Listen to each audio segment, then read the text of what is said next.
Up out my forest, they looked into my room. I was only 4 years old, I didn't know what to do. I was playing muscle man with a friend, I think the dude was named Vernon. He saw the M16s and stepped away from the curtains, and they kicked in the door. This is the DEA. They saw my father, and then they fucked up his face, and they cruised up the stairs with their M16s. They busted into my room and scared the fuck out of me. I saw my mama, I said, what the fuck's happening? She said, we're busted. I said, what the fuck does that mean? She said, for growing the weed under the basement floor. I said, the plant that dad smoked. She said, but there's more. They're gonna take up our house, they're gonna take all your toys, they're gonna take away data, they're gonna put them in bars, they're gonna take all our money, they're gonna take all your cake. The next day was my birthday, I'm not being fake. These motherfuckers, they're called the DEA, they're called the CIA, they're called the NSA, and today they listen to everything that you say, but you don't give a fuck, you just go about your day. You're not a file on everyone, and we pretend that we're dumb. We sell all our metadata, it's worth more than a sum, but they don't give us back none because they know that we're numb. We got some stupid motherfuckers that just want to be safe, and they'll give up their freedoms, man, they'll give up their say. They'll spend $1 million on education just to join up the slaves. You're not American. Yo, yo, yo, yo, yo, dangerous thinkers. This is Dangerous Thoughts. You've stepped into that exhilarating world. I'm your host, Monumente Reme. This is my worthless co-host, Tyson Strasberg. Thank you so much for that. And no more of this. I got COVID from you last time. Oh, come on. Computer virus. I got to say computer virus. Look how red. Look how Rudolph the frickin' red-nosed reindeer. By the way, have you heard of Charlie the brown-nosed reindeer? He was just as fast as Rudolph, but he couldn't stop as quick. That's a good one. That's fantastic. So here on Dangerous Thoughts, we venture into controversy. If you haven't seen the show before, we explore the uncharted territories of topics that are deemed too risky to talk about in this cancel culture nation. What's even more fucking cool about our show, I'll tell you, we're just, you, the listener, are not just a listener or a spectator. If you have huge cojones or a powerful vagina, you can be an integral part of our show. Join us live by connecting to our Discord. It's down below, discord.gg. Oh, no, I said it twice. Discord.gg/DTFam and become an active voice in our engaging Q&A. You can also DM at Subscript Pirate on X, and he'll get you all hooked up. You have two choices. You can come on anonymously by hiding your ugly ass face. No. Or your bad hair day. Or live on video as well to ask our guest a question or comment on anything you've heard on the program tonight. Tonight's subject is UFOs, UAPs, abduction experience, and the occasional butt joke that might find its way into the program. Tonight, our special guest is Lester Velez. Les Velez. He's a 30-year plus veteran of MUFON, UFOs, UAPs, and the high strangeness existing in our paranormal world. That's a badass name, by the way. Yeah, Les Velez, no doubt. Les Velez will share stories and discuss Opus, the Organization for Paranormal Understanding and Support, as well as its mission to reach out and to provide support to those who have encountered extraordinary paranormal experiences. If you want to come on the show tonight, please do that Discord link. Talk to our producer, Cassie Rumor. Hit the Discord link. Also, like, subscribe, share Dangerous Thoughts with your friends and family. Help us build this show to Joe Rogan status. All right, so what do you think, Tyson? Tonight we're going to talk about UAPs. Are you excited? I am. The Mutual UFO Network, I've read so much about that, watched so much about that. I don't know, I'm a big fan of ancient aliens, and, you see a lot of that. I want to say it was started by a couple back in the 50s, 60s, the guy ran a paper. You know what? Our guest is going to know so much more about this than I'm going to know. But just, I mean, it's incredible. And they do a lot of the research, civilian research, that the government doesn't do or won't do, or I should really say won't share with us. I'm sure they do plenty of research, but they won't share it with us. MUFON is like the United States, right? It's of, by, and for the people. So that's what I love about MUFON. Yeah, me too. You can actually go in and look at records Yeah. and read up on stuff that they've been involved in. Les is also, he's like a 30-year veteran in this subject of also the paranormal and how those things might link together, but with UAPs And there's a common string there because my sister too. Oh wait, she's a regular Les. Never mind. oh yeah. I've Well, got the COVID. You have to forgive me. yeah, I've got it too, and I think we can probably spread it through the internet now. This variant is so strong. Computer viruses, right? Yeah. Yeah. So I think I want to bring Les on right away and start asking him questions. I'm excited to talk about UAPs and UFOs. Me too. Whatever your preferred nomenclature is. They want us to say UAPs now. Untitled, unorganized, no, UFO. Unidentified transmedium objects. There's so many different names now. Uptight paranormal phenomena. I think unidentified. I like UFOs. Anyway, here's Les Velez. Welcome to the program, sir. Hey guys, how are you? Good to see you. Good to be here. I'm happy to have you on board. Yeah, great to see you. Sound like I'm back on Star Trek. I'm happy to have you on board. When did you get involved in MUFON, sir? Oh my goodness. Well, it started in 1991 for me. But you have to go back further. Why I really got involved with this whole phenomena. When I was 11 years old, I saw this object when I was living in Connecticut, and scared the crap out of me. Ran in the house, tried to get my father to come on out, and by the time he came out, it was gone. And he says, "Oh, it was probably just a beacon of light reflecting off a cloud." And I didn't buy that. And shortly thereafter, I went to the library, started reading books on UFOs, as they were called back in those days. Yeah. And really got into it back in those days. George Adamski was the big author and talked about his trip with the Venusians and having contact, and his photographs of these craft were phenomenal. They were phenomenal. I've seen those. Absolutely incredible. And so, I really got into it for a while. And then, of course, I became a little bit older, and girls became a little bit more interesting than UFOs, and kind of forgot about the whole thing. And, went off to college, eventually got married, was in the service for a while.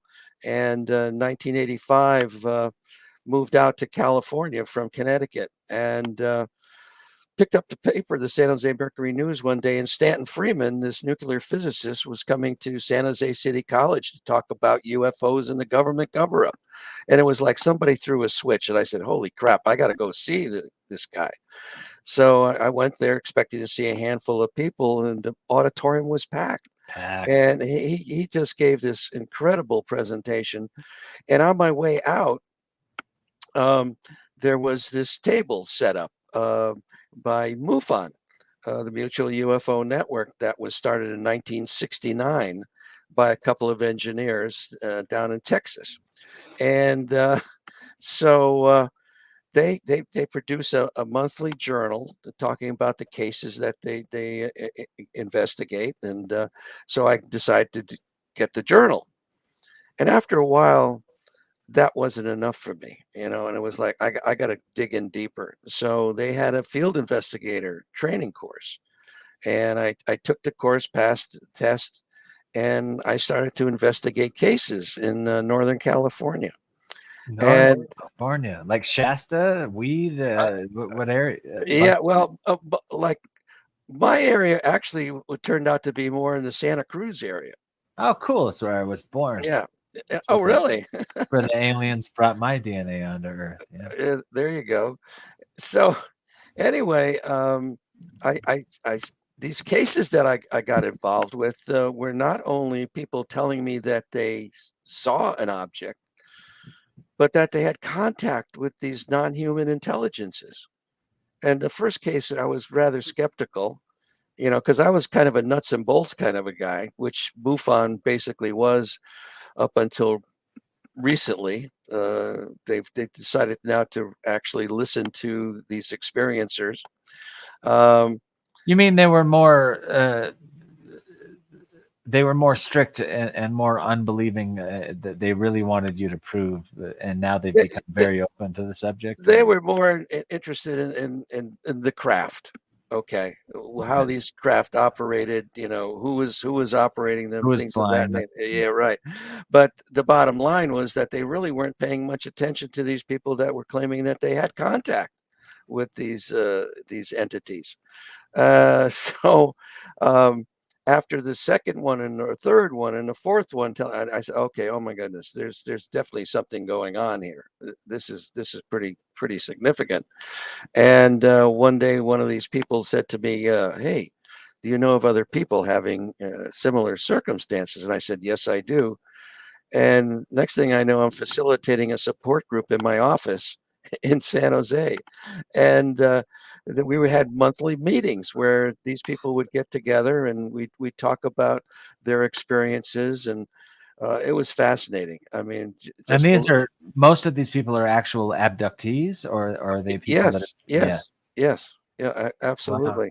So And tell me just a couple of the strangest or the most unique or the most exhilarating stories that you've heard from some of these people in your time. right, right. I'll definitely tell you that. Okay. Matter of fact, a number of these types of stories are in my book, The Unknown Other and the Existential Proposition of Alien Contact, which is on Amazon. Amazon, check them Yeah, out. Say it yeah. again. Say the titles The again for our uh, listener. the Unknown Other and the Existential Proposition of Alien Contact. And one of the cases in the book, which obviously was very significant to me, was this couple. They're amateur pilots and living in Santa Cruz, and they went to have a picnic in Butano State Park, which is north of Santa Cruz, and they were up there having a nice time. And they started to come out of the park. It was getting to be dusk, and they noticed this light over the ocean, and it got bigger and bigger and bigger until it was literally over their head, and it was a triangular craft, and it was totally silent. What Uh, year about? this was over 30 years ago. This was Oh, like right in wow. the beginning of when I was, 90 investigating something. these Yeah. cases. Yeah. So, you know, they observed this thing, and it went into this canyon behind them, and they noticed another light over the ocean, and it got bigger and bigger and bigger. Next thing they know, it's over their head, and it's a very similar triangular craft, about the size of a small Learjet.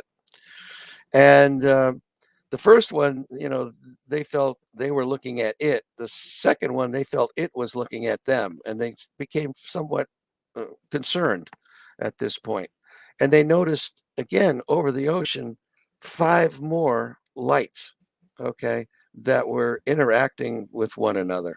And uh, and so at that point, they felt very strange, and they almost felt more robotic in nature, and they felt that they were drifting down out of the park, down along this path, which and I went up there with them actually to see where they were. And this is a rocky, very wooded, dark even during the day because it's so heavily wooded path out of there. That even during the day, it's kind of treacherous walking down through there. But they just seem to glide down through it. They got to their car, and that's the last thing they remember until 3 hours later when they were in this restaurant, about which normally is 10 to 5, 5 to 10 minutes away from where they were, but they could not recollect how they got there or anything about the So what the had full-on transpired. missing time thing happened to them. Yeah, Absolutely, the quite full-on missing time scenario. Well, they subsequently came to our support group meeting, and they had developed a rash after this experience, and they had taken pictures of it, and they had gone to a doctor. I guess it was his doctor first, and he says, "Well, it's not poison ivy or poison oak, which is very prevalent in the park, and at the time." And so then they finally went to her doctor, I guess, and he says, well, it doesn't look like, poison ivy or poison oak or anything that I recognize, or maybe it's some reaction to food or an allergy of some type. Anyway, he couldn't identify. So they brought the picture to the group and they showed it around, and almost without exception, they all had a similar rash at one time Wow. after an experience. And then one of the people in the group that day said, I think I know what it's from. And so we said, oh yeah, okay. So what do you think? It's a reaction to. Well, it's a reaction to the fluid that they dip you in when they bring you on board the craft to sanitize you. Wow. Even So, they're scared of COVID. Well, you there know, was no COVID back then, exact- but I would understand what this is. If this was a race from a different dimension or a different star system, of course they I would saw want War to. of the Worlds. Yeah, Yeah. of course they're going to sanitize you. Now, quick question, just for the listeners. I think everybody knows CE 1 through 3, but I think you're talking more about CE 4, and CE 5 usually is at least as I don't know that I have no experience in this, but it's been told to me as CE5 is an encounter that was sought after, that the humans, back in the Yeah. aliens, and it's a Right. mutual. Right. CE4 is more of an abduction. It's more of a Yes. non-consenting. Right. Can you explain CE4 and 5 just a little better for our listeners so they have some Close context encounters there? of the fourth and Yeah. fifth. Yeah. Okay. Yeah. Yeah. Well, basically, you said it very succinctly, actually, that the CE4 is where they come and get you. All right. The CE5 is where a group of people are sitting around and they're meditating, and they're trying to bring that whatever group that they're focusing on or contemplating connecting with. In most cases, it's just almost like a prayer that goes on during these sessions. And But this is Dr. Stephen Greer's. yeah, he's pretty title. he's that's right. He's Yeah. kind of cornered the market, I guess, on that thing. But You ever been to one of those groups? no, You no, ever tried it? no, no, they Yeah, have not. either. No, I they would probably not show up for me. But They show up for all your friends. that's right. But they did when you were 11. You saw like a Exactly. beam Yes. of some sort. Yeah, Or did you see a craft? it was a craft. It was a craft. Okay. It was a ovoid type craft. It was self-illuminating and totally silent, and it just moved very slowly away. And but when I first saw it, it just scared the crap out of me, and it was like, oh yeah, I'm out of here. And But this was where? What state? Connecticut, Okay. yeah, 'Cause and I've had some experiences myself, but we'll go into those later. yeah, sure. But Go ahead. Yeah. I want to finish the story about this couple. So this happened like 30 years ago. I got a call from them a couple of months ago, and they're starting to remember things now. And the woman absolutely remembers being put into a tank of liquid. Wow. And so it's an incredible confirmation on multiple levels, on her level, but also the group, and then this person saying that that's what happened.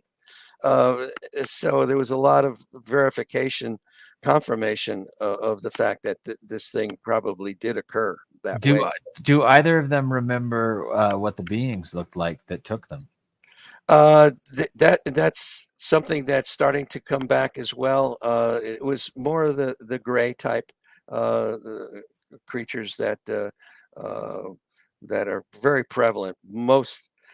One of the things I always say is that it seems like all these various races, whether you talk reptilians, whether you talk about the Nordics or the praying mantis or the tall grays versus the short grays, they all seem to use the short grays to do the dirty work, to go get the people, bring them on board, because we can be very violent and I don't think they want to mess with us.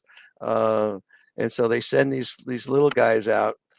There must be like this, iPhone store, but it's a I gray, an eye gray store Yeah. where they can go and pick up these little guys. Okay, come on, we need two of you, so come on board. And They might be AI. Insta-human. They might be AI. What's his name said, the guy that got abducted from the Mongolian Rim with the 6 buddies that saw him get Travis Walton. Travis Walton. Walton said that when he saw these gray shapes, he thought they had like a spacesuit type of thing on them, that it wasn't their actual form, but it was what they were wearing. And to me, that screams of AI. That screams of like, okay, let's get 30 beings to go down, and maybe they're some kind of robot thing, if not robot and flesh, or hybrid. I mean, you've heard of the Borg. I mean, they could be some, biological, they could technological. be both. I love Independence Day. Where it is like a biological creature, but wrapped in kind of a technological, biological spacesuit. Yeah. I wonder, is it Hollywood that always tells us that these abductions happen in ultra rural? Have you ever encountered anybody that was in a major metropolitan? I was on the 64th floor of Trump Tower and an alien came and got me. Well, does it ever happen in dense urban areas, or is it always I'll like let Les answer that question, but I have a theory on that. It can happen anywhere. I mean, Bud Hopkins wrote about that, in New York City, where that woman was taken out of the 17th floor, apartment building, and it can literally happen anywhere. It can happen while you're driving, and the next thing you know, you're 50 miles from where you thought you were supposed to be. One of the very first cases, Betty and Barney Hill, they were just driving along the road, and then 3 hours later they forgot everything. They were home, and for people that don't know much about this topic, they started remembering getting pulled over, not pulled over, but they pulled over, and there was a craft, there was an alien craft. They could see the grays in the craft. Big orb glowing thing at the side of the road. They started having all these, and they're one of the first people that I know of that actually wrote a book on the subject and started talking about abduction cases. The Betty and Barney Hill book is absolutely worth your read, as well as everything Les has wrote. Yeah, it's as you say, it's an incredible book, and Kathleen Martin, who is a niece of Betty and Barney Hill, she's written a number of really positive books about the subject.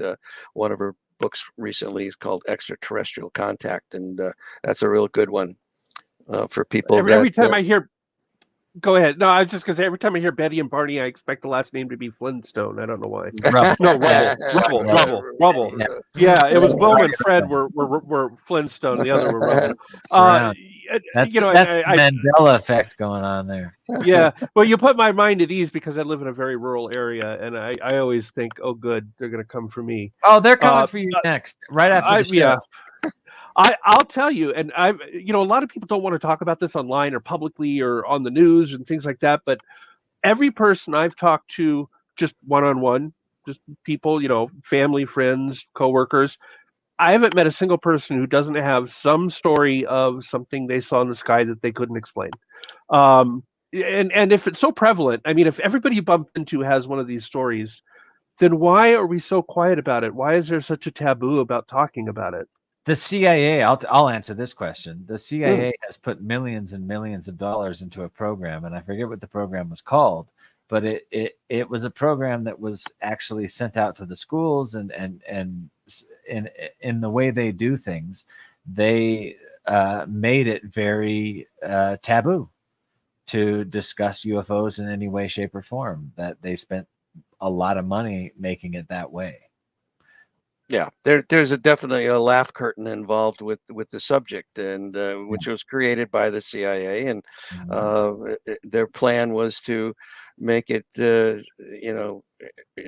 come up with these incredible, excuses. Well, it's swamp gas or it's something else, and it's Venus, and but And so they the actually went to schools plausible in like thing. the early Yeah, 70s yeah. and taught kids that like they're crazy if they see these things. And they uh, developed this whole, oh, if you talk about UFOs in public, you're a nutter.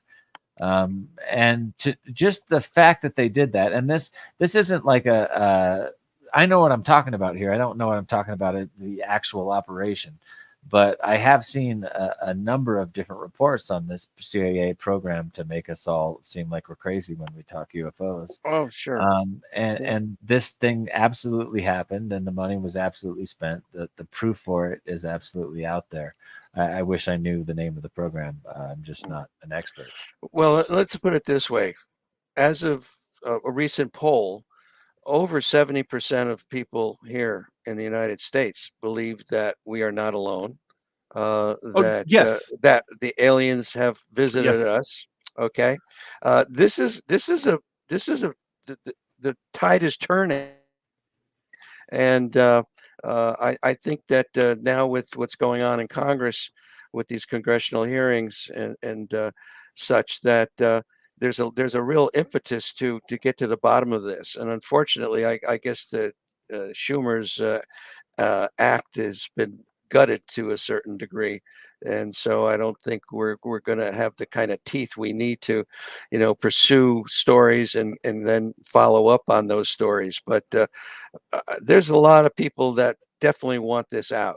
Well, They wait a want it second. out. I was just going to ask you about this. The most recent thing that I remember in front of Congress was Commander David Fravor Yeah. and a couple of reports. Grush. Grush reported on, Yeah. Yeah. to Congress that they were afraid. Yeah, Mr. Grush was afraid for his life, and he was going to give a full report to Congress on all the Mhm. different people involved in these programs, Mhm. reverse engineering programs, studying Right. the Right. UPs, etc. And then you said something that I've never heard of. Schumer. What is Schumer's thing? Yeah. about that? Chuck Schumer, who's the senator from New York, and another, I think Wagner, another, um, I believe he's a congressman, came up with a bill that was going to basically be put into the Defense Act to put some teeth into discovery of information, and that nobody could hide, basically, in the government, not the Defense Department, not the CIA, not the NRO, nobody. They would have to come forward with all their information. There would be subpoena power. There would be a whole bunch of that stuff going on. So, but it sounds like some of the real tough wording in it has been taken out, and so we're just waiting to see the result of that. And Grush is supposed to have actually gone into a skiff, one of these highly modified rooms where nothing goes in and nothing comes out, type of a situation, and to Has he test. disappeared, or No, he hasn't disappeared. he's just not talking? Well, no, it got postponed. It was supposed to happen like a week ago. Now it's supposed to be uh this month. This month, actually. The last date I had was the 9th, but that would have been Saturday. One So thing I don't know. Who was the we've talked about congressman that supported ATIP and got the actual first thing the started? one from Nevada who just recently passed away. Yeah, No. Who passed away? Oh, you mean yeah, okay, the senator? yeah, Yeah. Oh, yeah. yeah, okay, yeah. He got the $20 million program with Bigelow and Right, Skinwalker Ranch and all that. right. So following in his footsteps, Harry Senator Reed. Senator Harry, yeah, Reid. Yeah, Harry he was a badass.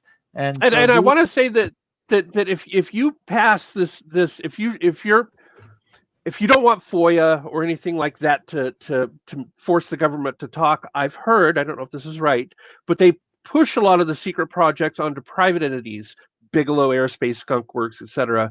So because they are not accountable to FOIA, they're a Right. private entity. Do you think any of that's happening? Oh yeah, of course, yeah, Oh, okay. absolutely. Matter of fact, Eisenhower warned us about that, about the military-industrial complex, and this is what Colonel Corso did after the Roswell crash. He took a lot of the components that were taken out of that crash and fed it back into people like Bell Labs and Lockheed and other organizations to reverse engineer these things. Right. And And then this is what we've said on the show all along, and Manu backed me up on this. Think about the time, okay, 1947, 2 years after World War II ended. Everybody is hyper sensitive, hyper secret. We're doing a lot of experiments. Radar has come a long way. Now, supposedly, there was this weather balloon which crashed. It was supposed to be ultra secret, but think about it for a second. If it's ultra secret, ultra sensitive, they would have known exactly who launched it, if it was ours, when they launched it. The second they would have had eyes on it the whole time, they would have known exactly when it came down.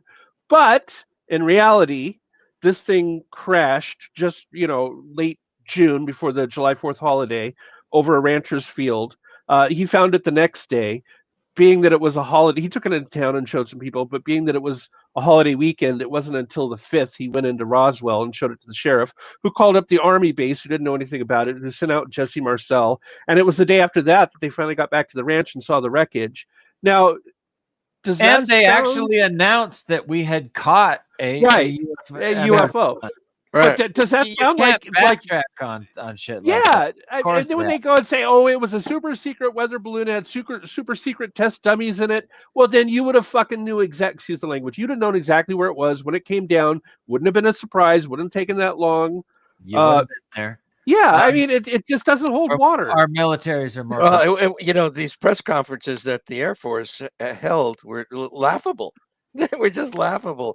This guy standing up there saying, "Yeah, these were test dummies," that we threw them out there. They were ultra secret, but we had no idea it crashed, and it took us days to recover it. That's crap. Right. Yeah, it's on its face.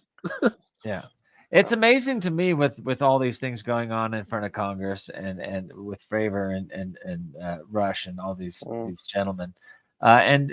Years ago, right before 9/11, there was a big conference of like 250 insiders from the military-industrial complex and the DARPA and the Black Ops programs that were willing to tell their stories, and it all got swooped under the rug by 9/11 news.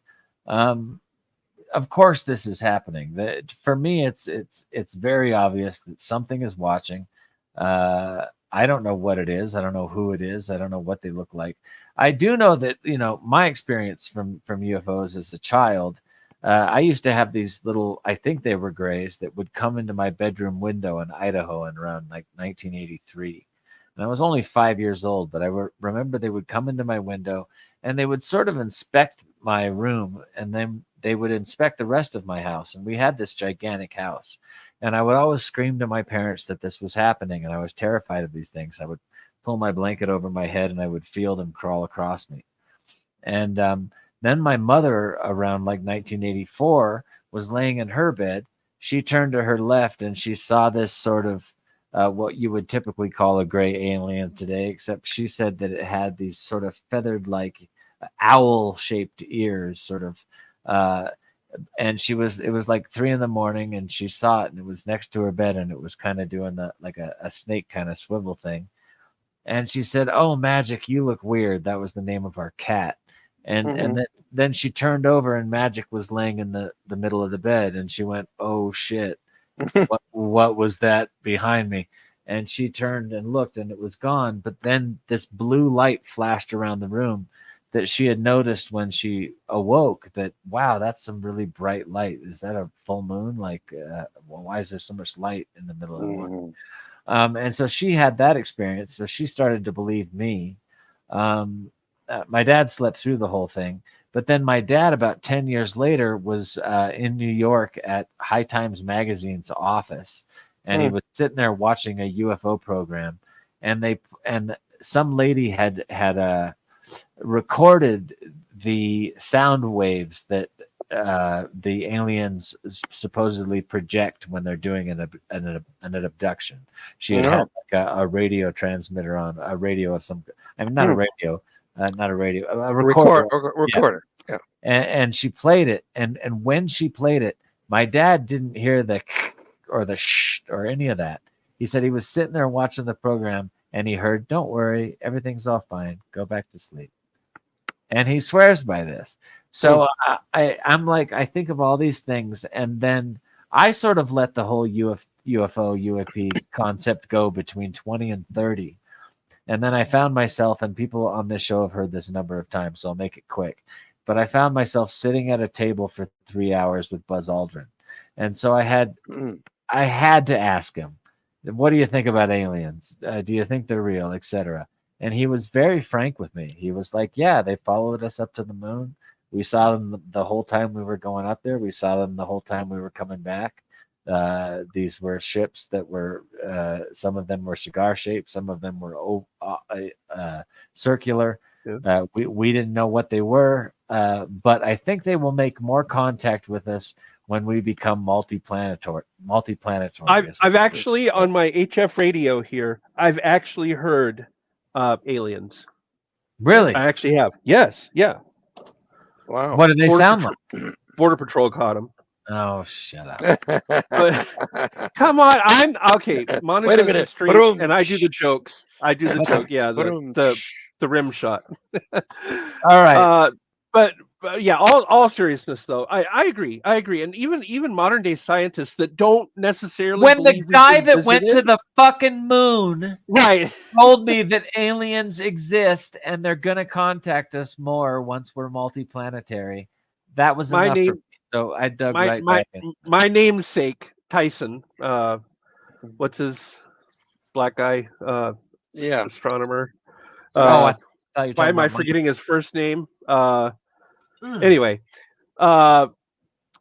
he doesn't believe that we've been visited, but he believes that since all the chemicals to make life are out there in the universe, that it's probable that life exists in the universe. And more scientists, even those that don't believe we've been visited, at least believe that there's life out there. Now, I believe we've been visited. I mean, I have personally seen things. And as I said, the Roswell story doesn't even hold water. I'm sure we caught that. Here's a question for you, though. If we had it, if we did catch it, I believe we did, and I believe that for the last 70 years we've been reverse engineering that thing.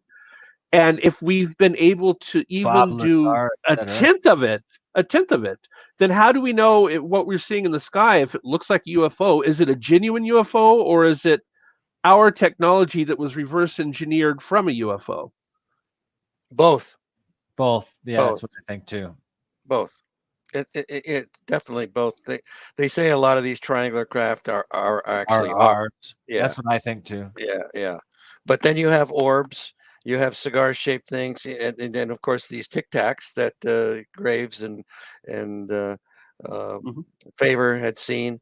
I mean, and everybody on that ship or those few ships that day. Kevin Day, and all that. I mean, there's so much corroboration that has gone on. It's crazy that we haven't gotten to the point where we just open up the kimonos, everybody, and just share our information and say, okay, we know they're here. Now we got to figure out what they're all about. And I know our government knows a hell of a lot more than they're they've been Absolutely. forthcoming with. It's sad. It's terrible. It is sad. And so many governments of the world have opened up their books and opened up their secret files. Yeah, and even Mexico now has had their congressional little get together with those mummies, that they brought out, and Yeah, I saw supposedly that. they are very real. They are very Now, real. in our own They government, look is it pretty the goofy to career? me, but I was is it- going to say, is it the career? Is it the career intelligence that knows this? Because I don't think they necessarily share this with a civilian president that gets recycled every 4 years. no, I don't think It might be people deep in intelligence, but do you think they share that with the president? Well, I think some presidents do have or have had information presented to them. I know Nixon supposedly um, took Jackie Gleason down to a base in Florida and showed him one of the craft that they had. And Gleason went home. Jackie Gleason went home and told his wife about it, and subsequently she wrote about it in a book. Bush and Bush Jr. definitely were told something too. I saw Bush Jr. on Kimmel, Well, and Yeah. Kimmel asked Bush him. was an intelligence officer before he was president, so he was- might have known anyway. Yeah, he ran the CIA for a while there. Yeah. But Kennedy, Bush probably Jr. was knew, but on Kimmel, and Kimmel asked him if he knew anything about. Yeah, the he just UFOs, smiled. and Yeah, right. Bush said, "Yeah, I do actually Yeah. know some stuff about that." And so Kimmel said, "Well, can you tell us anything?" He said, "No, I won't. No, I won't." so that's Um, where Jackie Gleason got to the moon, Alice. Yeah, there you go. There you go. So I tell actually us saw the about, thing that'll send you there. tell us about Opus, the Organization for Paranormal Yeah, Understanding and Support. right. Yeah, so And talk a little bit about how the paranormal and UAPs might have Sure. something to do with each other. Okay. Well, first of all, when I was doing these support group meetings in San Jose, I got a call from international director of MUFON saying that a reporter would like to talk to you. Can I give him your contact information? And so I said, sure. And he was a reporter from the Monterey Coast Weekly paper, and he wanted to do an article on UFOs and things. And so we had a nice conversation. He wrote a nice article, and I got a call from a woman down in Carmel. Wanted to know what was going on with her brain waves when she was in contact with these off-earthly entities. And I said to myself, well, how can I possibly help this person? And then she said she was working with a emergency room doctor down in Carmel, and I had a doctor friend of mine that was interested in connecting with other doctors interested in the phenomena. So I called him up and I said, hey, why don't we go down there and talk to this lady and see what's going on with her, and maybe you can meet this other doctor and see where this all goes. So anyway, we did. We're walking into her house, and I look on the wall as in the entryway, and there's a picture of her standing on the back of this pretty large boat uh, in what appeared to be this beautiful crystal clear blue waters, like in the Caribbean type of a thing. And I asked her, I said, what's this all about? And she says, oh, I was helping these treasure hunters. And I said, really? How were you doing that? And she says, well, I was in contact with the captain of the galleon that had gone down. And I said, okay. So this started the afternoon off pretty interestingly. And she started to tell us stuff about ourselves that there was no way that she could possibly know, about us, either one of us. And what we found out was that after a near-death experience that she had, she became very psychic. And this opened her up in many ways to be able to read things, to connect with other entities, present and past, and so she started to utilize those talents. Anyway, long story short, we came away from that afternoon and decided that if we're going to help people like this, that we need to have an organization, and that's when Opus was hatched, the Organization for Paranormal Understanding and Support. And so, Is there a website? Is there a contact? yeah. If you look at under my Right there name on his there, name. Yeah. opusnetwork.org. You go to our website, and it'll tell you the complete story from soup to nuts, as it were. Yeah, so the paranormal, okay, encompasses many things. Whether it's UFOs, UAPs, poltergeist activity, demonic possession, Kundalini awakening, spiritual awakening. These are all, part of the paranormal. Whatever you can possibly think of that, cryptids. That's a whole nother ball game that you could put under the paranormal. Yep. So what we decided to do was to be open to all these types of people, that if they did come to us, we would try to help them. And what we've done over the years is we've set up an international online confidential support group. We have over 400 people now from around the world that talk to one another 24/7, telling their stories, asking questions, and it's such an effective support mechanism for people, because the problem with these people that are having experiences, they don't know where to turn. A lot of times they can't talk to their family members. They can't talk to fellow workers. They can't talk to clergy. They're afraid of being thought of as being crazy. We've had a lot of people come to us and say, I've been to a psychologist or psychiatrist, and they say I'm not crazy. I don't have a psychopathology. So now what? Then what do they do? Well, this is where our organization comes into play. And the second thing that we do with these people is that we have a referral network of mental health practitioners and hypnotherapists that we can recommend to them if that's what they're looking for. And then the third thing we've set up is a triage group, which we call our experiencer support team. These are people that are very experienced in many of the topics that we come in contact with, and they're able to talk to these people when they come to us, and just be a open, neutral type of a ear for these people to talk to us, and then find out what it is that they're looking for. And so that it's a little bit more than just plain emails and text messages. It's a human voice that they can talk to, and that's proved to be. Is Opus involved with MUFON in any way, shape, or form? Well, that's a good question. And what happened back in, gosh, I think it was like 2007.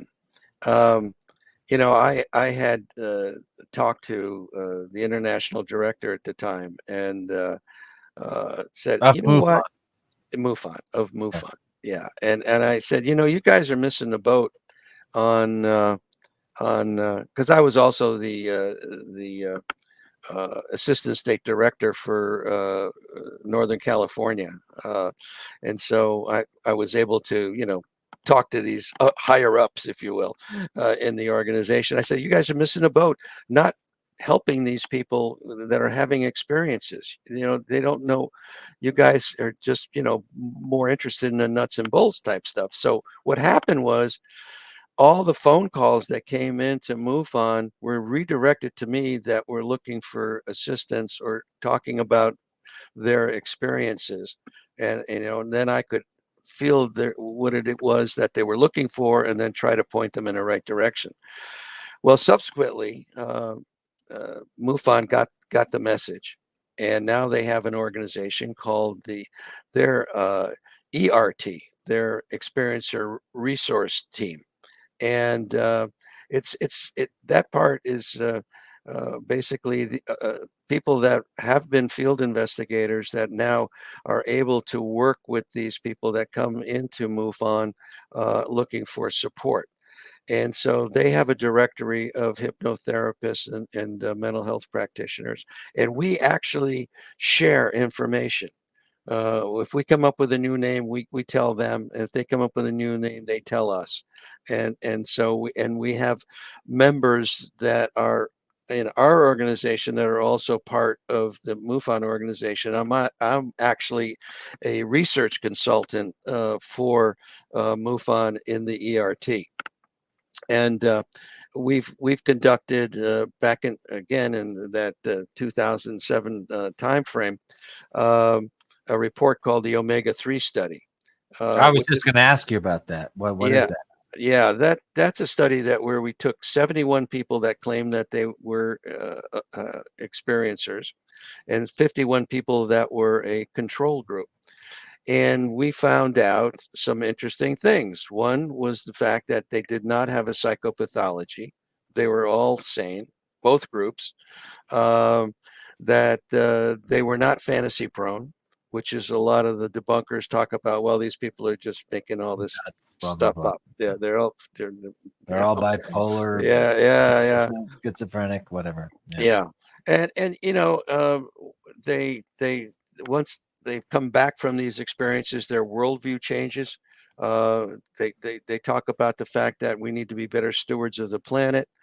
We need to be more loving to one another. I mean, these are very positive type thoughts that they come back with. So, and I think that they need to keep abducting people so that we all come away with that kind of feeling, and then we won't have war, and we won't have to worry about Putin or the crazy Chinese or the North Koreans or whoever. So and the last thing that we came back with was there was a difference in the temporal lobe activity, and so that was an interesting finding. And so we're trying now to do some more research along those lines as to that area of the brain. And Gary Nolan from Stanford University has done a lot of work in that area and found that with people that have these psychic and telepathic capabilities, have a lot more connections between the putamen and the caudate area of the brain, where people that don't have that capability have less connections. And so there's some fascinating things going on where, I think there are some physical differences that make some people capable of seeing these things, communicating with these things, and maybe that's why they are being abducted too. We've got some callers lined up, but before we get to them, just something I thought of while we were talking. MUFON and even your organization, Opus, is probably, just an embarrassment of riches when it comes to how it happens, when it happens, all the data, all the statistics, things that have been seen, frequencies, all of this. There's a separate organization which everybody's heard of, SETI, the Search for Extra Intelligent Life. Do they ever share information? Because if MUFON has all this great information, if you shared it with SETI might know where to point or what frequency to listen to or what to, is any of that shared? Well, I let's put it this way. All information is available to everyone, especially the government. The three-letter organizations probably know all the stuff that MUFON has, any information that any organization has. And so, they've got it. They've already got it. They've got it. Just it was just dawned on me, but we do have some callers. Looks like we have 3 on board. Cassie. Okay. So we have 3 callers. Mala is up first, and then we have Dave, and also Husky MMGS sent me a message on Twitter, and I did shoot you a link to join us live. And of course, we have Mr. Chris Leftwich. Hey, wait a second. Before you go, Mala, Lester, when you were in the Army or the services, did you ever experience or get to see anything there that you could talk about, or that you couldn't talk about? Oh, no, I did not. Most of my time was spent at Fort Dix in New Jersey as a training officer. And that's a whole nother story, how that all came about. But of course, there was a very interesting case that happened right there, because right adjacent to Fort Dix is an Air Force base. And supposedly there was an alien captured there after I had left that area. This Oh, happened wow. in the 70s. In the I think it was the middle 70s, or I think it was that there was a very significant sighting and then a capture, supposedly, of an alien there. So, wow, that's cool. And the A.E.R.C, the Abduction Experiencer Research Committee, and the team at the A.R.T, Abduction Response Team, are these Right. all a part of Opus and MUFON, or No, that was the precursor, basically, to the E.R.T, the Experiencer Resource Team. That's the organization that I had set up. Okay, with when I was involved with MUFON. but they're still there? You're not, if you're if you're Those organizations have been superseded by the E.R.T. Okay. gotcha. Yeah. Okay. All right, go ahead, Mala. Sorry, I was on mute for a second there. How That's are all you right. guys tonight? Good. Having fun talking about the creatures that have been watching us for God knows how long. Right? I just want to ride on one of the ships. Go back to the board. I'll let them know. I'll let them know. Thank you. I appreciate it. Well, I only had one question at first, but now I've got two. So the first question I had was about your Opus and how people in countries like outside of the United States would stumble upon your organization. Yeah, and thank you for that question. I appreciate it.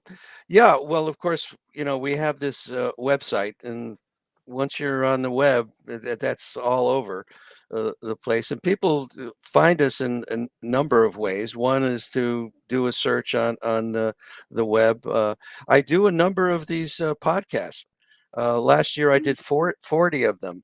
And it was on Whitley Strieber's show, for instance, and shows like that, and Linda Moulton Howe's show, okay, Earth Files, and they have large audiences, and so the word gets out that way, and they have international listeners. So that's pretty much the way it goes down. And then every once in a while, I'll go to a conference or something and set up a table and, talk about Opus and things of that nature.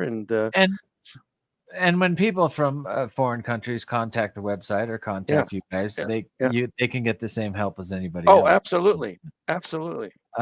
Absolutely. When you just said Whitley Strieber, and in my past, when that was in 1983, 84 in Idaho, when I was telling you about, my mother, after having that experience, Communion had just came out by Whitley Strieber, and she was walking through the library and saw it and went, that. Like, nobody had seen Grays before that, She went, that was next to my bed, except it had flowery ears. She almost passed out in the library. There's so many people. That was a trigger.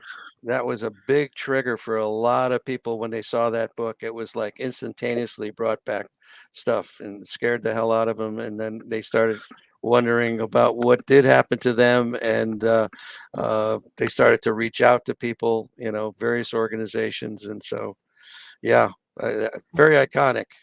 Yeah. Go ahead, Mala, with your other question. Sorry. Okay. Well, someone in the comments, Dennis Koch, had mentioned, he said, okay, calm down. MUFON has managed to rebound from its happy self again. And he mentioned something about, where was it? I don't know, some scandal with MUFON. I don't know what that's all about. I'm actually just learning about MUFON tonight. Oh, really? Wow. Yeah. No, MUFON's been around for quite a long time. It's a place that you can report any of your experiences, or maybe I don't know what the scandal was, but you can go ahead. Yeah, just go to MUFON.com, MUFON.com, and MUFON's not going to tell me what the scandal was. I want to know about the scandal. Well, Well, there's I can there, guess, but maybe uh, Leslie knows. well, I mean, there's been a number of questionable situations. I mean, one was surrounding Bigelow uh, giving money to He the did. organization uh, Okay. to provide information, and I guess there was some issues with handling the finances, and so, but Okay. it was resolved. It was resolved. I mean, so other than that, I'm not really, if there's other scandals, I don't know about them. Let's put it that way. Well, and of Just looking course, for something if you're going to good. have a network of people that are interested in UFOs and the truth, and they're trying to find the truth, and there's going to be a couple of weirdos there that do some maybe not so smart things, or For don't sure. investigate in the right direction, Hmm. or somebody gets hurt, or who knows. Yeah. But for the most part, MUFON, from what I know, has been a very positive organization in helping people and in helping the world understand what these crafts might be. Um, and I think got started just after Blue Book got shut down, I think, but it's actually a citizens network of citizen scientists, etc. Yeah, these are all volunteer people, and there's all kinds of categories. You have scientists involved in the organization, psychologists involved, and then lay people that don't have any particular background but are very interested in the phenomena. And they have over 4,000 members, and from around the world. And it was started in 1969. So they're doing more and more, getting capabilities that are really going to be eventually very helpful to be able to access more information that they have. So we'll see what happens. Nice. Thank you very Okay. much. Thank you, Mhm. Mala. Thanks for coming on. Dave Hildebrand. Yes, sir. How are you, Dave? I Dave Prime. Dave's not here.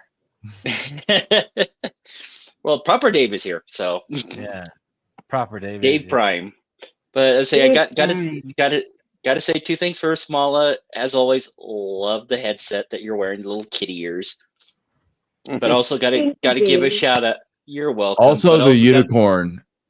Mala, I don't know if you guys noticed. I'm gonna full screen Mala. She's a unicorn. She has a rainbow penis. sticking right on the top of her head. I see that now. Well, how could I have missed it? but I do have to give a shout out to one of our regulars, Katie, who resides in England, and it's like 4:30 in the morning over there right now. So she's actually sleeping, which God bless, she needs her sleep because she's got things and stuff. But I just wanted to give a shout out to Katie tonight. Love you, Katie. Dave, Yeah, do you have a yeah. question for Les? Yes, I do. Saying me, I come from a heavy paranormal investigator background, being a TAPS family member with the Atlantic Paranormal Society. Mhm. Have you personally ever worked with any paranormal group? Because I mean, sometimes there's demonic entities and things Yes. like that. Mhm. Yes. Is there anything you can share about those experiences? Well, basically, as things have turned out for our organization, most of the people that come our way are people saying that they've had contact with non-human intelligences. Uh, you know, Basically, these people are called experiencers, contactees, abductees, if you will. And but when somebody comes to us with demonic possession or something like that, we do an outreach to other organizations. Okay, right now we do have someone that's in our organization that's very familiar with that, so that's a more recent ad. But what we do is we connect with organizations like the Spiritual Emergency Network, the Kundalini Awakening group, um, and things like that, so that as far as poltergeist activity, things like that. Lloyd Auerbach, we've worked with him in the past, and so we're willing to work with, and we try to. If someone is living in a particular area, we try to find an organization, if it's not within our realm of expertise, to connect with them. And so we're always looking to align ourselves with other organizations, good organizations. And, Is it also possible I've that a heard- malevolent or a malevolent or benevolent ET might be seen through a religious lens as an angel or a demon, or oh, sure. you know, Oh, yeah. Oh, absolutely. I mean, it depends on your background, how you're brought up, what kind of belief system you might have, so that a person would say, yeah, that this entity is more demon-like, if you will. Certainly, some of these entities are could definitely be classified in those terms. So yeah, I mean, it really depends on where you're coming from or where you've been. And you've Good to said know. Kundalini a number of times. Mhm. Do you think that the Kundalini experiences have ever been upgraded or generated by the butt probing of the alien? It's a distinct possibility, I would imagine. We're an hour An and 50 hour and minutes into 6 the minutes. show before we got our butt Come on. joke. Thank you. Wait a minute. I had to get it in there somewhere. Somebody pull out the dildo now. What? Yeah.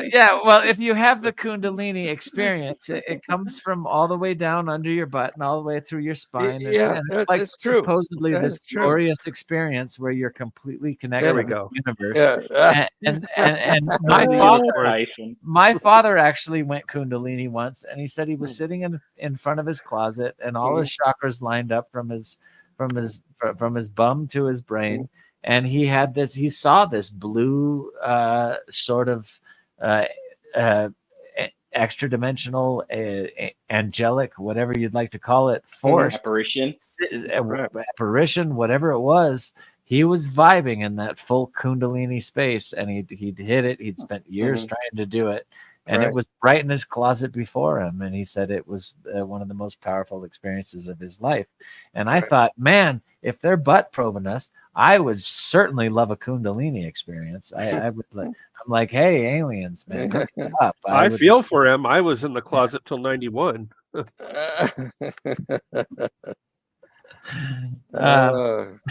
Next question. Next Well, question. Well, you earlier you were talking about near-death experiences, and this is something I, to this day, I still have not even shared with my parents, but I almost died while swimming across the Clearwater River in central Idaho. And so again, I don't say, before that, I've had visits from a friend who passed away like years before. But I was saying there are just like sometimes where I do like pick up little psychic vibes. Other times, like not recently, but my friend / roommate wanted to go hiking down this steep hill, and I just looked down and I was like, no, no. I was saying he ended up not going down there, so I just don't know if that's just like some sort What of. did this start with, though? You said something really interesting in the beginning. I did have a near-death experience. Oh, so tell me what that was like. What did you see? What did you feel? How long were you out? I wasn't out or anything, but I mean, I just remember just tumbling. I got caught in a current in the river, and I was just full panic mode, and I was just freaking out and everything. And then, fortunately, there were people that were on the other side of the river who had an inner tube. They jumped in, they grabbed me, and was able to swim me to their side of the river. But it's like, now I got to go through it again. And I was just like, I don't know what to do at that point. But was there a time where you had swallowed a bunch of water, or that you were out, or that you I don't think I was unconscious, but I thinking back to it, I just remember just seeing water, and I'm just somersaulting through the river. in the current riptide. Was there ever an experience of calmness during any of that? That it was okay that you would pass away, or did you ever experience any voice like that, or any that it was all right if you died? At one He's like, point, I fuck wanted. no. I actually wanted, kind of honestly thinking back to it now, it's like I want to lean toward, yeah, but at the same time, it's like, no, this is not your time. And that's when someone jumped in, gave me the inner tube, and I was able to use that as essentially a paddleboard to get to the other side of the river. I almost drowned in a pool once, and I never was like, peaceful or anything. It was, get me the fuck out of here. I'm going under. It was scary. That's because you're so anti everything, Tyson. But when I was right younger, now it's just antibiotic, okay? I just wanted to live, damn it. Yes. No, I've had a couple near-death experiences that were pretty amazing, where I thought I met my soul or God or both or whatever the case is. But we'll save that for another show. All right, we've got one more question from Mr. Les, who's a busy man, and he's been very nice to stay on as long as he has. So let's bring him on, Mr. Chris.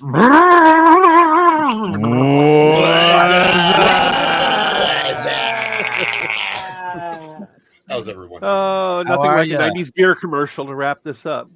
Right, How are you? Right. All right, so Lester believes that aliens live on the moon and that the moon is a satellite. And they have actually been the keepers of the DNA, and they've been doing the experiments on the Earth all the way back. Kind of. All right, sorry to speak for you.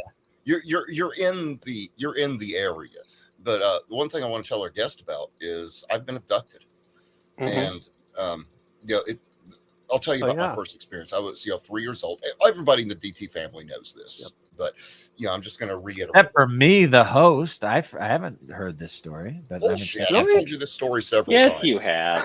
Yeah, you have. Thank you. I take too much Xanax. I'm sorry. The demonic Earth people are keeping my brain dumb. Go ahead. Anyway, I was 3 years old. I might have been 4. It was Christmas time, and I was 3 years old. I was born in September. I'm 50 years old. And I woke up. It was like 11 o'clock at night. And I just woke up. I mean, I was wide awake.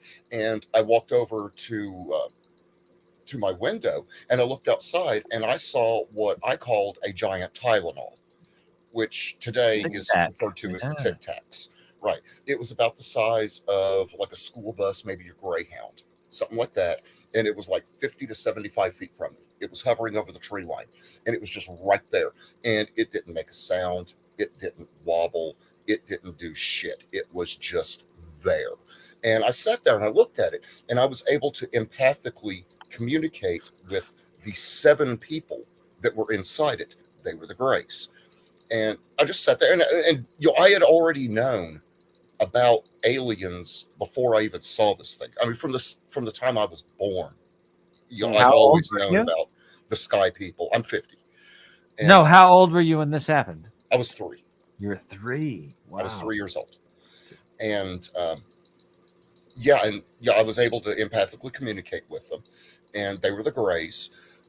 They told me that they were my watchers, and they didn't tell me anything about saving the planet or doing good or anything like that.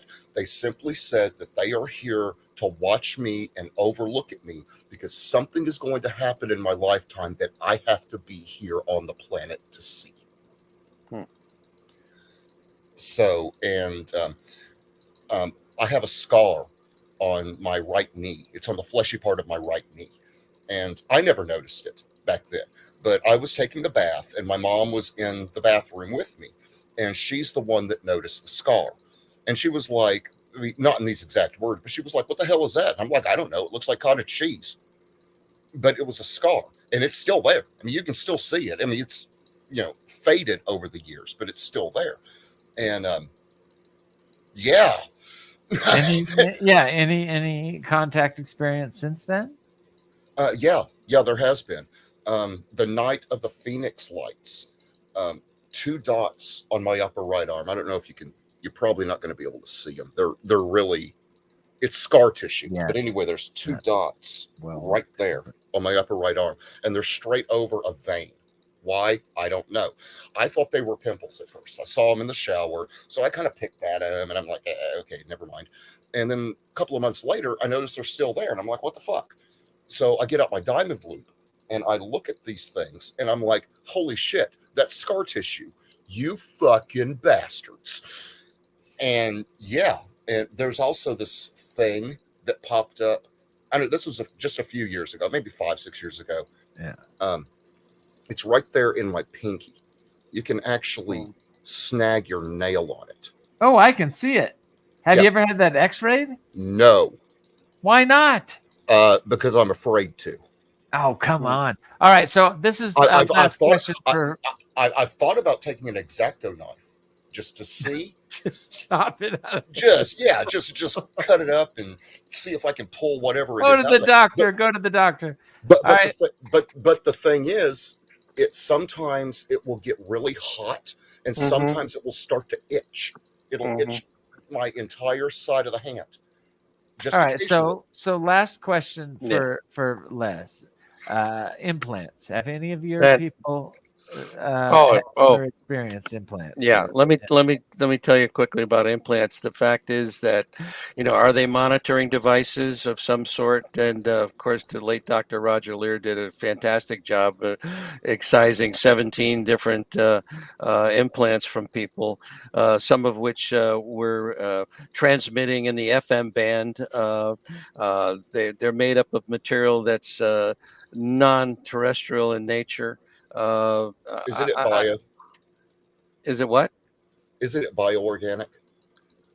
Like an organic material? Yeah, exactly. Here, I'll quickly just read about implant. Okay, real quick. There's no inflammatory rejection reaction by the body to these foreign objects. No visible portal of entry. Collections of specialized nerve endings surrounding the object. An outer coating of ceramic biological material. Wow. A metallic phase where non or inorganic metal. Oh, hey, Les, you just hit your mute button by accident. I think you hit your mute button. Oh, sorry about that. So go back to a biological thing on the outside, and then an outer coating of ceramic biological material, a metallic phase where inorganic metal becomes biological tissue, the emission of radio waves, which are deep space frequencies in the FM band, electromagnetic fields in excess of 10 milligauss, composition of meteoric iron 66. Rare earth metals such as U-236, a single isotope of uranium existing by itself, as well as elements such as uridium, which is very rare and hard to find in Earth's crust. Non-terrestrial isotopic ratios indicating the involved elements do not come from Earth. So this is proof. 17 folks. of these things were pulled out. What? What the fetch? I don't know if this thing is an implant or not. Go get it looked at, man. Well, now, Manu, here's what I'm afraid of. I'm afraid that if I do get it looked at and it turns out to be something extraterrestrial, motherfucker's going to show up at my door wanting to dissect me. Well, here's the thing. If this thing, whatever it is not bothering you, I would not mess with it. Because what happens is if you take it out, they will come back and they will implant it in a place that's even harder to get to. Yeah, well, I mean, that's the thing. Wait a second. So you're saying that this doctor, I forget his name, Lear? Yeah, Dr. Roger Lear, yeah. I remember seeing the whole special on this gentleman. But so his patients, some of the patients that he had that he removed it, had experiences afterwards where they were abducted again? Some of them, yes. Wow. Oh yeah, you get abducted multiple times. Once it starts, it doesn't stop. It's usually multiple times. Yeah. I said last thing, but what is a hybrid? Tell us about your well, that's a really good question, and again, I'm going to use Gary Nolan's name. He posited the fact that it would be interesting to understand what a hybrid is if we had alien DNA that we can analyze and then compare that to a person's DNA.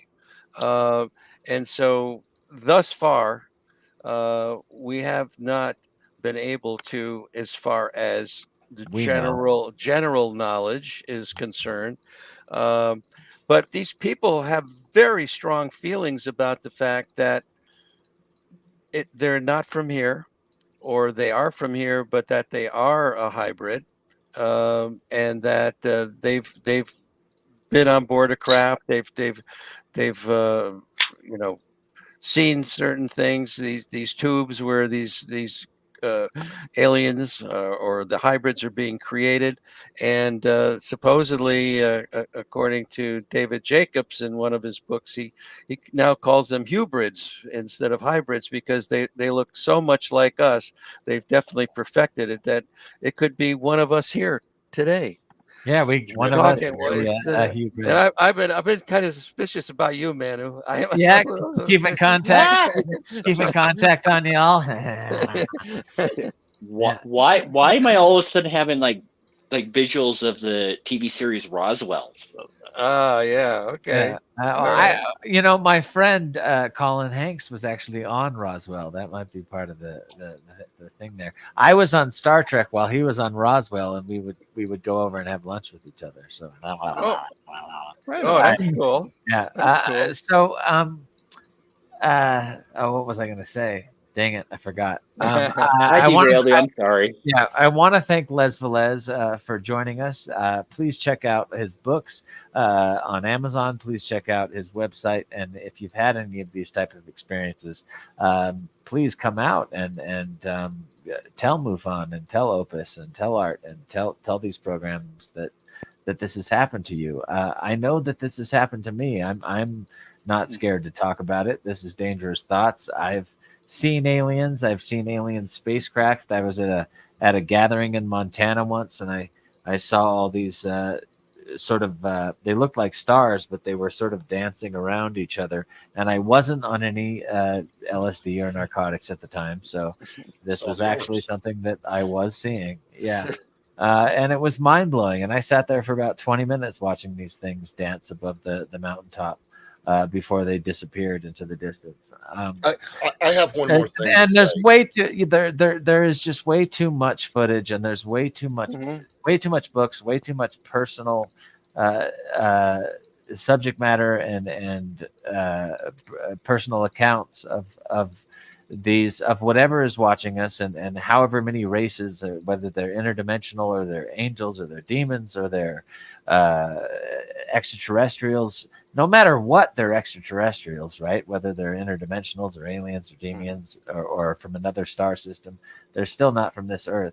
And maybe some of them even are from this earth. So it's an awesome topic. I'm so happy that Les has taken the time to talk to us tonight. Thank you for joining us, because thank you.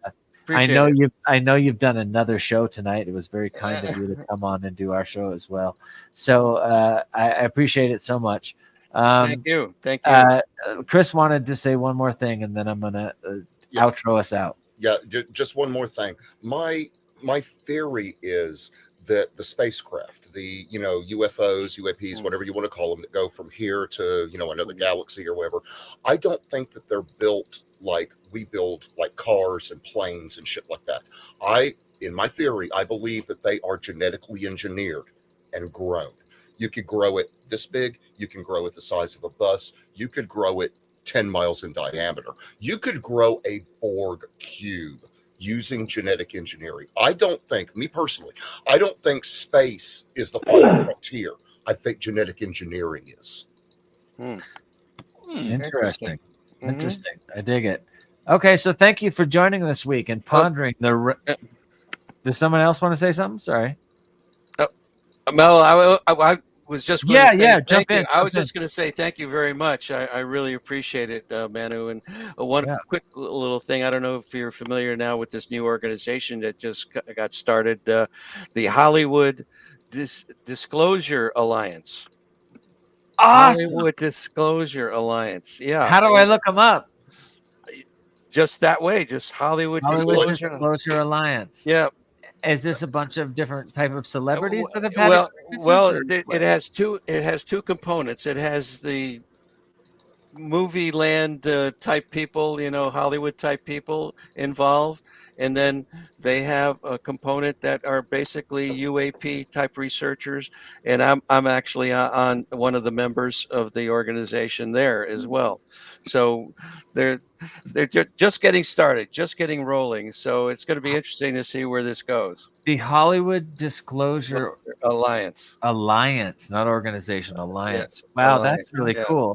Hopefully we'll get to meet and have Yeah, lunch today and talk based about it. on the fact that you were on Star Trek, I figured, well, maybe you should be in that group too. Absolutely. Well, honestly, true. And when I got on Star Trek, before that, I had an experience with a UFO researcher that told me all about things that Roddenberry had seen, Gene Roddenberry, Oh yeah, the pilot, and that supposedly the Enterprise was based off of something he saw as a pilot. And I met his son. I'm good friends with his son. But coming onto the show, I thought I was like, maybe, just maybe, coming into the secret part of society that got to know a little extra something. But I didn't get to see anything but sets and well, let me tell you Figuring out what. space is just a black felt. It was a freaking curtain with Christmas lights on it. Okay. Yes. Yep. Great.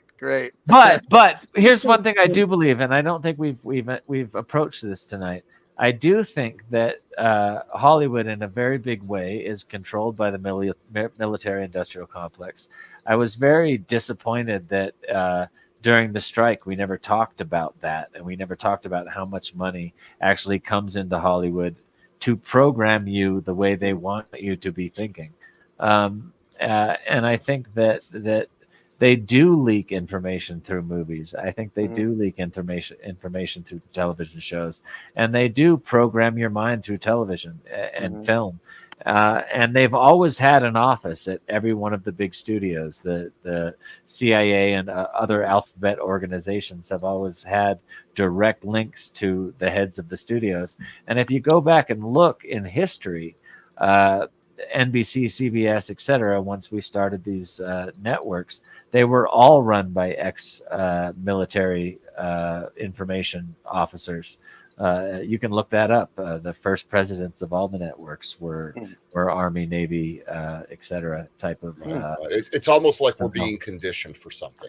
Well, you think of the word programming. I mean, give me a break. They're programming. Yeah, programming, exactly. You think of the word television. Tell a vision. I mean, give me a break. It's absolutely stuff coming through there that is they're slow walking us through entertainment. I've always thought that, and I've actually seen a lot of evidence of that through my experience in Hollywood as well. So, Les, if there's anything else you want to promote, tell people last minute. Yeah, well, again, if anybody out there is looking for assistance, please contact us through our website, opusnetwork.org. Take a gander at my book, which is on Amazon, The Unknown Other and the Existential Proposition of Alien Contact, which goes over a lot of the things that we talked about tonight, but a lot more as well, and all the physical and psychological aspects of contact. I'll let you go further, but if they just put in Lester Velez books, you think those books will come up on Amazon? Yeah. Okay. Lester Velez. Yeah. That'll get you there. Cool. All right. Thank you again. Yeah, thank you. So thanks everybody in the Dangerous Thoughts family for joining us tonight and this week, pondering the realms of UFOs, abduction experiences, and the one butt joke that we got in tonight. Remember, this conversation does not end here. Maybe you've been probed and you want to share about it next week. Join the DT fam on Discord at discord.gg/DT fam to keep the dialogue alive. Remember to click that like button, that subscribe button, that share Dangerous Thoughts on your own social media if you want to help us out. Until we meet again, stay curious, keep looking up, keep looking down, keep looking all around. And never let fear stifle your thoughts or your expression of them. This is Dangerous Thoughts signing off for now. Good night, Dangerous Thinkers. Motherfuck! Cancel culture. Peace. If you're a believer in taking a person's right to make a living because of something stupid they may have said on the internet, all of us here at Dangerous Thoughts hope you choke on your next meal. Love and light, empathy, loyalty, kindness, respect, and until next week at 6 p.m. West Coast, West Side, this has been another episode of Dangerous Thoughts. See you next week. Good night.